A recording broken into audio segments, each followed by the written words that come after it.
What up, Crypto Warriors? It's Sergeant Crypto back at it again. Today is Thursday, June 4th, 2020.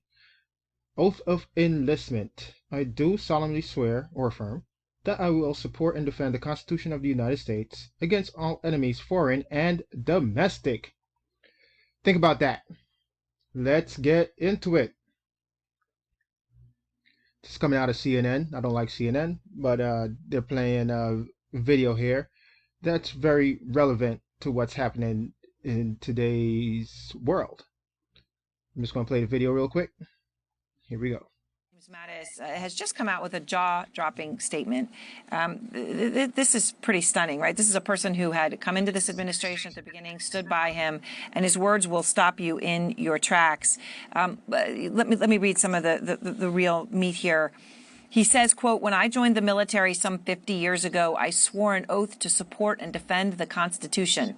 Never did I dream that troops taking that same oath would be ordered under any circumstance to violate the constitutional rights of their fellow citizens, much less to provide a bizarre photo op for the elected commander-in-chief with military leadership standing alongside. We must reject any thinking of our cities as a, quote, battle space that our uniformed military is called upon to, quote, dominate. At home, we should use our military only when requested to do so, on very rare occasions, by state governors.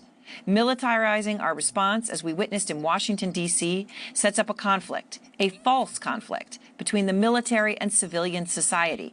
It erodes the moral ground but ensures a trusted bond between men and women in uniform and the society they are sworn to protect and of which they themselves are a part."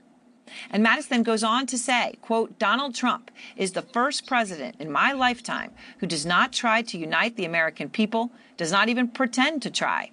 Instead, he tries to divide us. We are witnessing the consequences of 3 years of this deliberate effort. We are witnessing the consequences of 3 years without mature leadership. We can unite without him, drawing on the strengths inherent in our civil society. This will not be easy, as the past few days have shown, but we owe it to our fellow citizens, to past generations that bled to defend our promise, and to our children." And he. So if you're not familiar with who, if I sound funny, it's because I had oral surgery today. So back to what I was saying. General Mattis is a former 4-star Marine Corps general and also former defense secretary for the United States. And as far as the Marines are concerned, the Marines, they love him. This guy led troops in Iraq and did amazing things.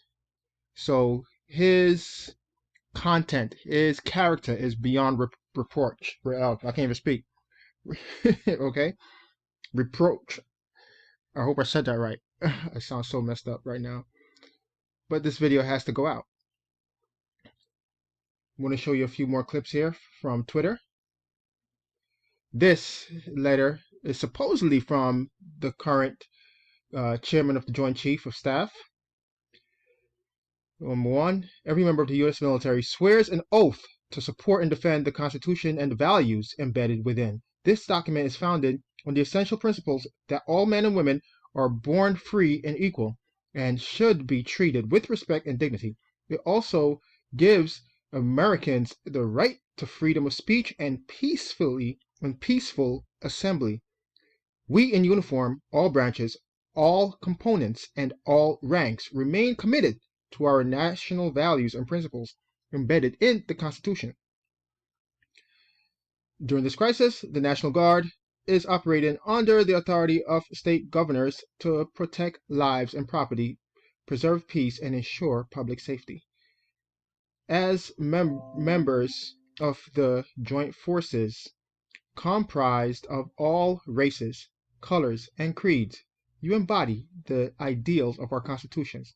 Please remind all of our troops and leaders that we will uphold the values of our nation and operate consistent with national laws and our own high standards of conduct at all times. And I am not, I repeat, I am not validating rioters, validating people that are just destroying property, both public and private. I'm not validating anyone that is going out there and trying to cause harm to their fellow citizens and or property. However, it is our First Amendment right as United States citizens to be able to congregate and peacefully, all right, assemble and have that right to question the authority of the people that we voted for, the people that are serving us. We don't serve them. Please, please, please remember, and I know I sound messed up, but I don't care. Please remember that we are the ones that they serve.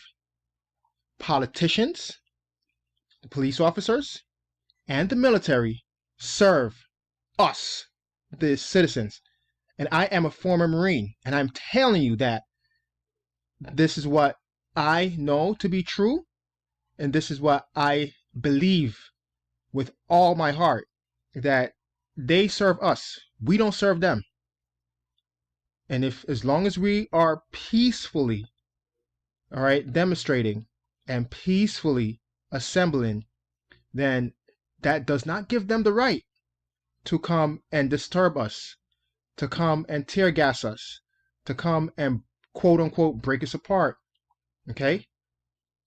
It is just wrong, and it is outright illegal. Remember that. Okay? And I'm gonna play this one clip here for you. This is coming from Spanish news, or yeah, Spanish news station in Los Angeles. What's your message to the family of George Floyd by going to have funeral services this week? What do you want to tell them? I'm deeply sorry for your loss. Unfortunately, we live in a system that will not allow us to thrive or strive and has continually been literally on our necks. So my macro solution for this problem for everyone is to opt out and exit the economy as a whole. And the way we do that is by buying Bitcoin. Thank you. What's your I've said it better myself. All right. It's to opt out of the economy. Okay. And exiting the system. And the only way I believe that we can achieve that peacefully, because we don't have a military, we don't have police forces. Okay. They do, meaning the government. And we've seen them use them over and over again to disrupt and abuse their power, to disrupt peaceful demonstrators who have that First Amendment right to peacefully assemble and to speak up against their government.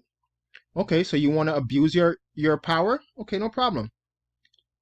We will exit the system and exit your financial system that is a system of corruption and a system of debt, and only use and buy Bitcoin.